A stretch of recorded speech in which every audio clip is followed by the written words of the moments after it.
प्रहलाद की, किसकी पढ़ रहे हैं? भक्त प्रहलाद की कहानी पढ़ रहे हैं, जिसमें क्या था? होलिका कब मनाई जाती है? होली से एक दिन पहले मनाई जाती है। देखिए, एक राजा था, कौन था? जिसका नाम था हिरण्यकश्यप। क्या नाम था?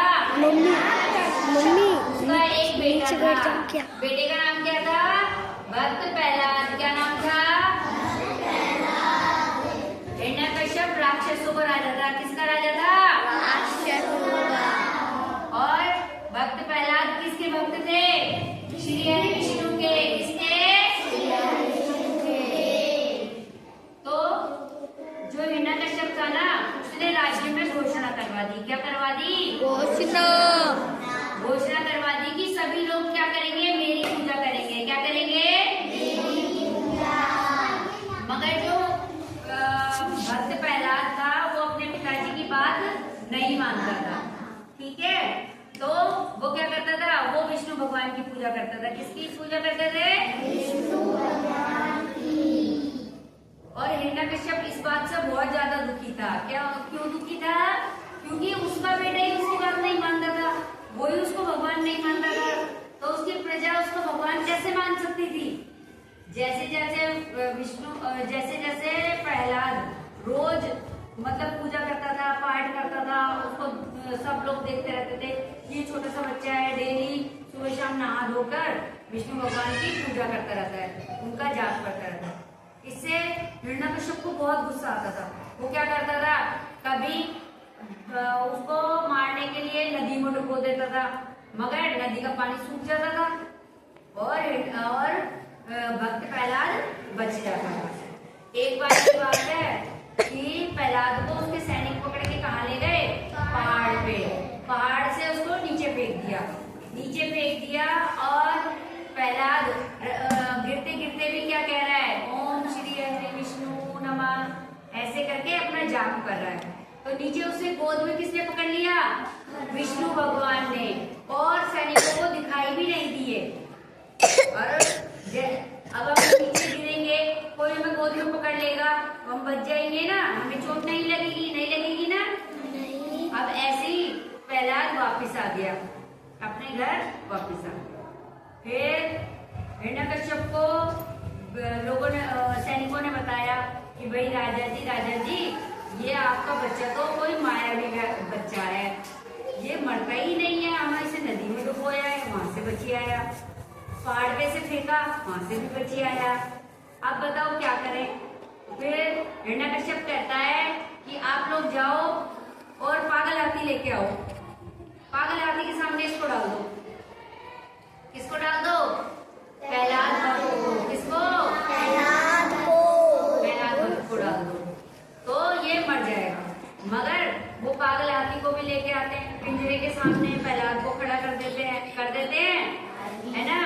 उसके बाद में वो पागल हाथी आता है, एकदम चिल्लाता गुर्राता हुआ आता है, मगर प्रहलाद को देखकर वो चुपचाप दोनों पैर नीचे करके बैठ जाता है।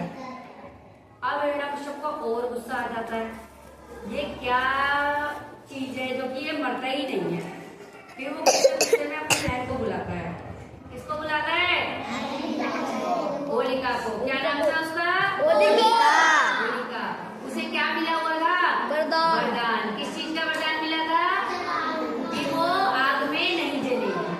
तो हिरण्यकश्यप ने कहा, जाओ सैनिकों, लकड़ियों की चिता तैयार करो, बहुत सारी लकड़ियां लाओ और लकड़ियों की चिता तैयार करो। अब होलिका गोद में प्रहलाद को लेकर उसपे चिता पे बैठ जाती है, नीचे से आग लगवा देते हैं, तो होलिका जलने लग जाती है और भक्त प्रहलाद उसमें से आग से निकलकर बाहर आ जाता है। उसको कुछ भी नहीं होता और होलिका जलकर मर जाती है, क्योंकि उसने अपने वरदान का गलत उपयोग किया था। क्या किया था? गलत उपयोग किया था, जिसकी वजह से वो मर जाती है। और उसी दिन से होलिका का पूजन किया जाता है। आपको पता होगा, आपकी मम्मियाँ जब होली का डांडा गढ़ता है ना, उसकी पूजा करने जाते हैं शाम को, फिर रात को जलाते हैं। जब आपके पापा वो क्या बोलते हैं उसको, गेहूं बाल ले जाते हैं ना सेकने के लिए, ले जाते हैं, उसे सेक कर लाते हैं ना, और लाकर सबको देते हैं, घर में रखते हैं ना। तभी से होलिका का त्योहार मनाया जाता है। और दूसरे दिन रंग का त्योहार मनाया जाता है, जिसमें हम एक दूसरे पर रंग डालते हैं, मिठाइयाँ खाते हैं ना, है ना। हाँ, तो फिर थोड़े दिन की बात फिर हिरण्यकश्यप कहता है ये तो मरता ही नहीं है, क्या करें। फिर एक दिन की बात, दरबार में खड़े थे, प्रहलाद को किससे बांधा हुआ था? खंबे से बांधा हुआ था। तो वो दोबारा श्री हरि विष्णु का जाप कर रहा होता है। वो कहता है हिरण्यकश्यप कहाँ है तेरा भगवान? तो प्रहलाद कहता है मेरा भगवान तो सब जगह है पिताजी, इस दीवार में, इस खंबे में, सब जगह है। कहता है ठीक है, बुला अपने भगवान को। और हिरण्यकश्यप को क्या मिला हुआ था? वरदान मिला हुआ था। क्या मिला हुआ था? कि उसे ना तो इंसान मार सकता है, ना जानवर मार सकता है, ना दिन में मार सकते हैं, ना रात में मार सकते हैं, ना सुबह मार सकते हैं, ना शाम को, ना किसी शस्त्र से वो मरेगा। तो हिरण्यकश्यप तो बहुत घमंड था कि मुझे तो कोई मार ही नहीं सकता, मैं अमर हूँ। तो विष्णु भगवान नरसिंह भगवान का रूप धारण करके राज्य उसमें दरबार में प्रकट हो जाते हैं। वो सब देखते हैं, आधा शेर है, आधा इंसान है, और नाखून बड़े बड़े हैं उसके। और उस टाइम क्या हो रहा था? ना तो सुबह हो रही थी, ना शाम हो रही थी, ना दिन था, ना रात थी, शाम का टाइम था, है ना।